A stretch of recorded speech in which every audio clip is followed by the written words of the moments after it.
on a project, but somehow you have not reached the end of that project, you are stuck, you're not motivated to move forward, I'm going to spend a few minutes talking about how to become more persistent.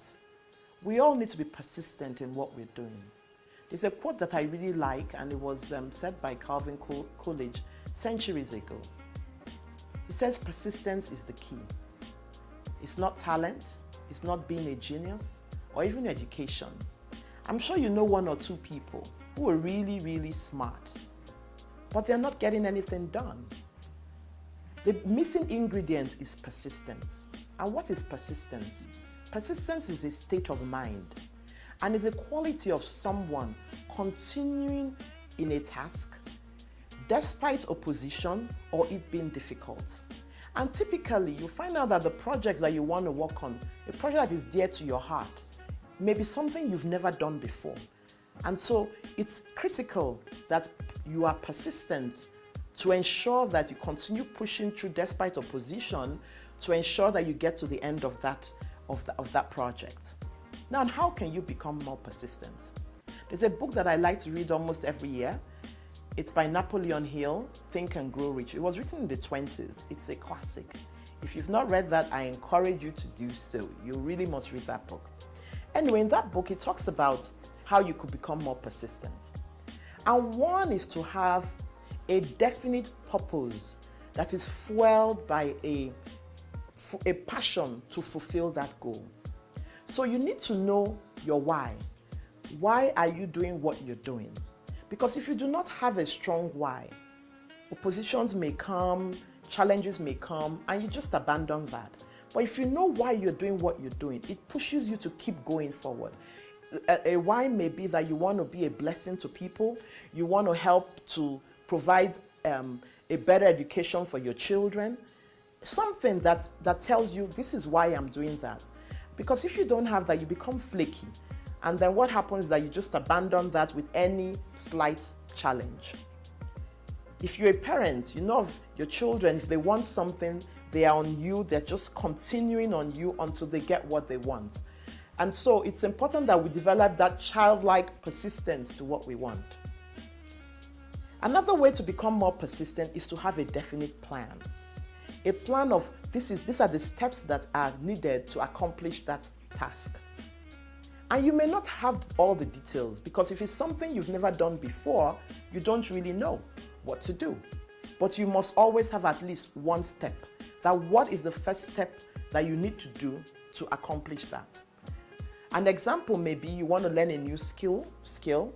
Perhaps you want to you've always loved to become a fashion designer. So maybe you went to school to become a technologist, but you said, look, fashion is really my passion. You don't have the funds, and your family are saying why. You spent 4 years in college trying to become an IT specialist, but fashion is really your passion.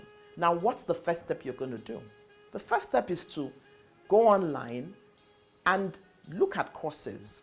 What are the different courses? Do they align with what I want to be? You may not have the funds by then. When you go there, you speak to people, you begin to have more ideas. And why are you having more ideas? Because you've taken that first step of action. From there, then you can write out all the steps and begin to look for ways, become more creative in helping you to achieve those goals. A third way to become more persistent is to have a mind that is shut out to all negative and opposing thoughts. And this will surely come. You're going to have friends, you're going to have people who mean really well for you, but they don't understand your plan. They don't understand your goal. So welcome constructive feedback, but don't necessarily accept it. Even accept it, but you know what you want to do.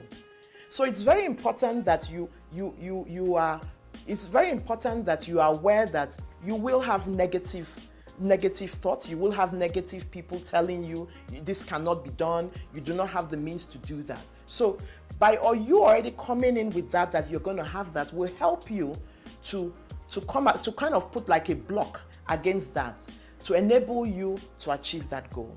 And while we're talking about the negative, it's vital, equally important to become part of a friendly alliance of people who are like-minded, who will provide that support, that encouragement, and you also doing likewise. Napoleon Hill called it a mastermind group.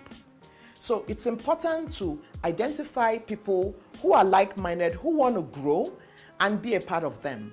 You could also become a partnership, form an accountability partnership. An accountability partnership is where you are two or more people coming together to hold each other accountable. You share each other's dreams and provide support to each other. I have an accountability partner, and I'm a member of 2 mastermind groups.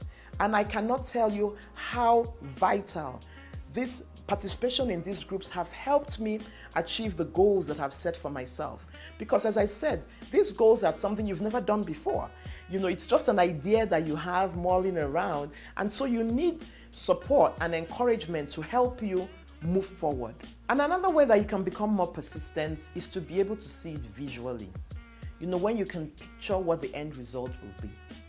And that's why it's important to have what you call a vision board. And a vision board is a pictorial representation of your goals, your aspirations. You don't have to pay to dream. It doesn't cost you anything. So this is where you allow your mind to just think about what could be. And so by putting a pictorial representation of the things that you desire, what happens is that your subconscious goes to work, giving you ideas of how that can be made possible. Also, you have the law of vibration, where you begin to vibrate another level of energy. And that's what happens is in the universe, you are vibrating an energy, and that what happens is that you become attracted to the things that you are desiring.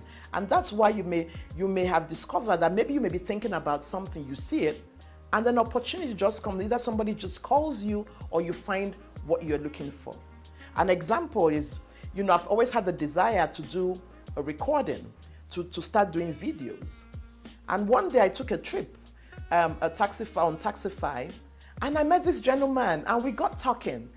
And he told me that he's a videographer for a TV station. Can you imagine that? And what caused that was because I had the desire of doing videos. I've never done this before, and so now I am. And I have the same person, Peter, who is helping me to do the videos. So there you are. I encourage you to work on your persistence. If you think you're not, watch this video or listen to the podcast over and over again. And if you've really enjoyed what you've heard or what you've listened to, I encourage you to subscribe to any of my channels on YouTube, on podcast, or subscribe to my blogs.